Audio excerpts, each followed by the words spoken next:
Welcome to chess, ladies and gentlemen.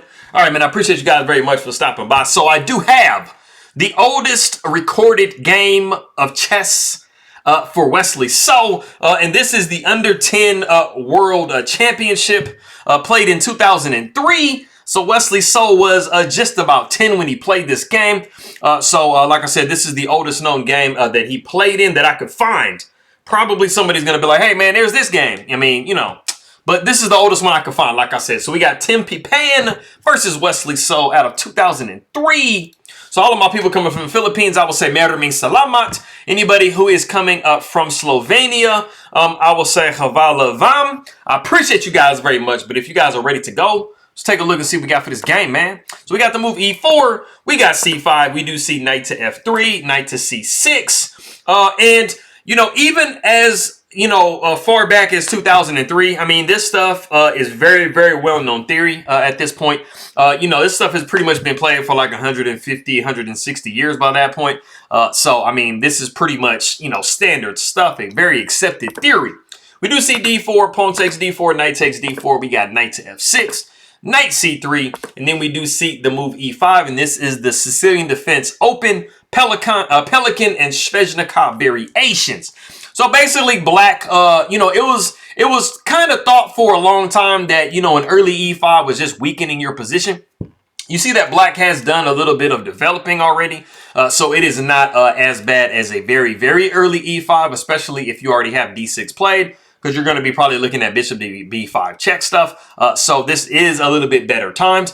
But black is just arguing that the dynamic play they get from this pawn is definitely worth, inconveniencing this knight, because this knight is very, very beautifully placed.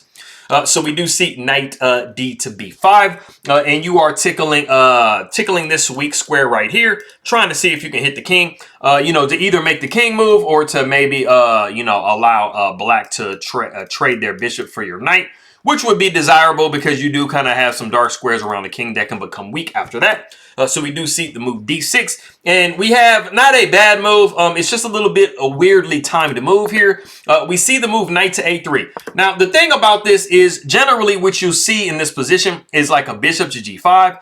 You'll see knight to d5 type stuff, even bishop e3, a4, stuff like that. You are trying to very heavily influence this square right here on d5. One of the things about black's position is they do have this backward pawn right here. So at some point, they'd love to push the move d5 and basically just kind of equalize the position. So white is trying very desperately to, fight against that. And knight to a3 in this position here, it is unprovoked. Usually you want to wait until a6 is played before you retreat the knight, because I mean, if black doesn't play anything, I mean, you could pretty much just go, just be knight, knight on b5 forever, and you're just good to go. So, like I said, we got knight to a3. We see the move bishop to e7. We got bishop to e2, and this is the novelty of the game. It's never bad. I mean, it's just double protect this diagonal right here. Sometimes you can have a bishop coming to g2. It could be a little bit annoying, so you're just basically saying, hey, you're not doing any of that, homie. So we do see a bishop going to e6, and it seems like a really subtle move, but like I said, black is definitely trying to prepare to push this move d5, and so far, white hasn't really appreciated the fact that black is wanting to do that. So out of the opening, you see that Wesley So actually does know what he's doing, and he understands the ideas associated with the defense he's playing. So like I said, bishop goes to e3. We got castles by black, and then we do see the move h4. The problem with h4 in this position is it's a little bit ill-timed, and it does throw your pawn way out there, and you'll see coming up very soon that white is gonna be having to try to defend this pawn, and it's gonna kind of put them in a really, really weird position. So like I said, in this position here, it is better to get safe, or just to try to make sure that, you do not have any d5 without any, pushback. So you have moves like queen to d2, bishop f3, just trying to really just hold down this square right here. So the immense fight for both sides is this point right here.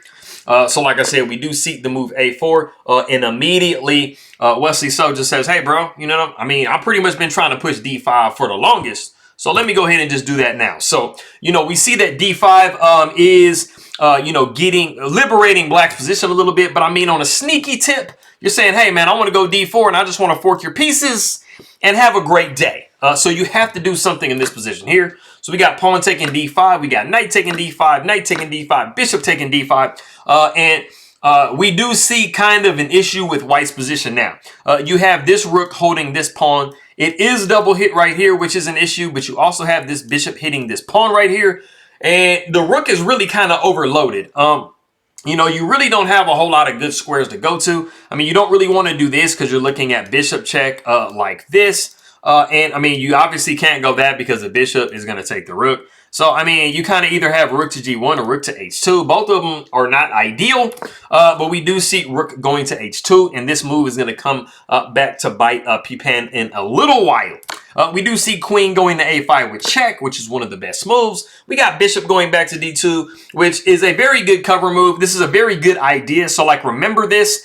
When you see a queen going to a5, a majority of the time you see, like, a knight here, and you're trying to attack, like, you know, an e4 pawn, and this can be a very strong retreat move, you know, just to attack the queen so you don't have time to do that. But that's not the issue here. We do see the queen going back to b6. So just from first glance looking at the position, like I said, you do have this bishop hitting this pawn right here. This bishop is hitting this pawn. This queen is hitting this pawn. This bishop is hitting this knight in certain situations. So you see that black is basically maximizing every single one of their pieces.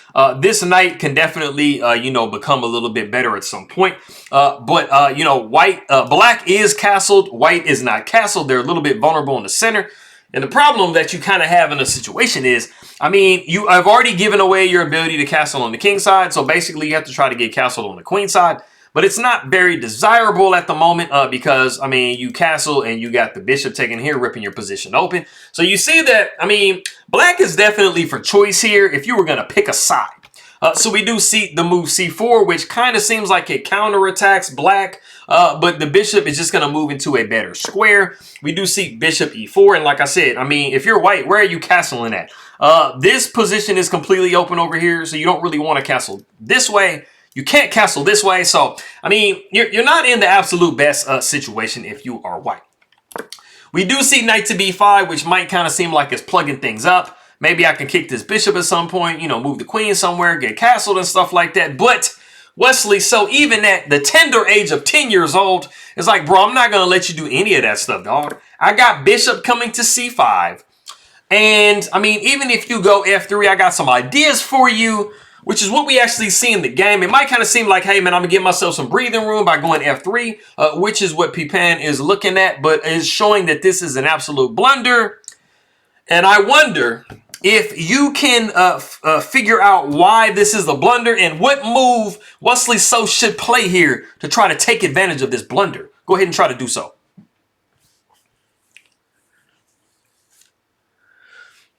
Okay, so a hint of what you should be thinking about is, I mean, Wesley So has made this queen move and this bishop move, right?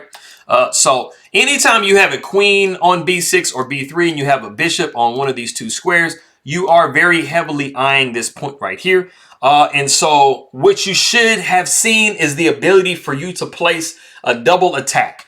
And if you guess the move bishop to g1, it is kind of an interesting looking move if you weren't thinking about it. But I mean, it makes a super lot of sense because number one, you are hitting this rook. So you're giving white like, you know, kind of like anxiety because they're thinking, okay, I mean, my rook is hit. But the major problem that you have in a position is if you do nothing, queen to f2 is checkmate. So even though you're not attacking the pawn on f2 or f7, you are still threatening some things on that square. So that is definitely a focus that you should have if you were playing, you know, white or black. So you have to do something, like I said, if you are white. You absolutely cannot move this rook because that is the least of your worries. So we do see Pipan go queen to b3. And it kind of just gives, you know, the king a little bit of luft, right? So if you see queen check here, you can slide over, even though it's completely lost anyway. You have like something you can do at least, right? So we do see bishop taking h2. Very human thing to do because you're thinking, hey, man, I'm just going to get a bunch of material and I'm going to be good to go. And you do still have some threats coming down here. So you have to do something. So we see bishop to e3, blocking down that diagonal and also giving the king a little bit more space that he can breathe. But It is a day late and $1 short. We do see the queen going back to A5 with check. And there's a very specific reason why you see Wesley So do this. It might kind of seem like, well, why am I going to throw this check in? Because the bishop is just going to go back to D2.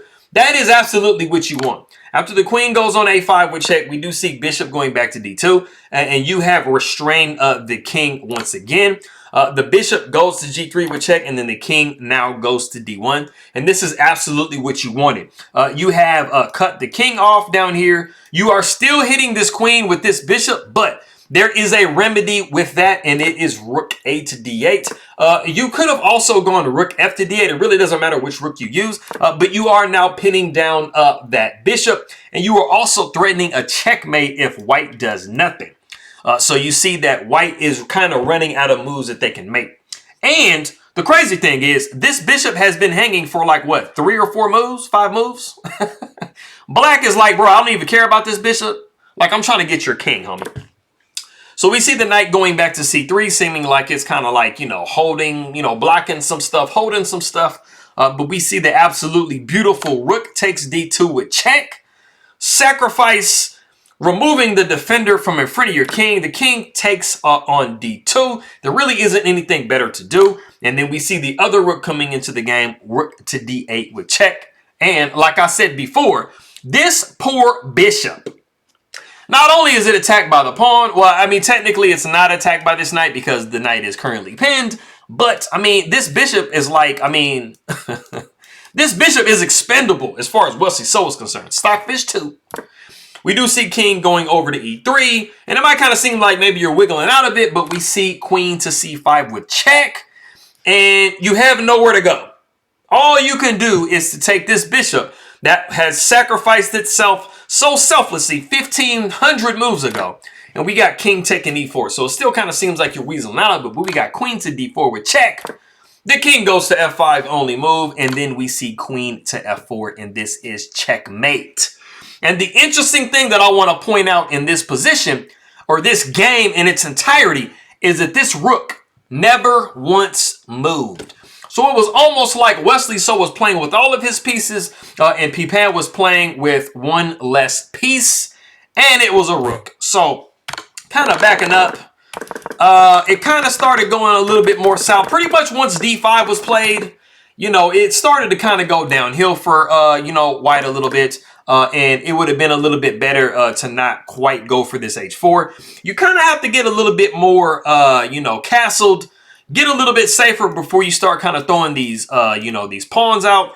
I mean, you kind of can understand where he was coming from with trying to, kind of throw a dynamic pawn forward, but he just was not safe enough at all to try to go for that, and it came back to bite him. So, Malaka see Wesley So in this one.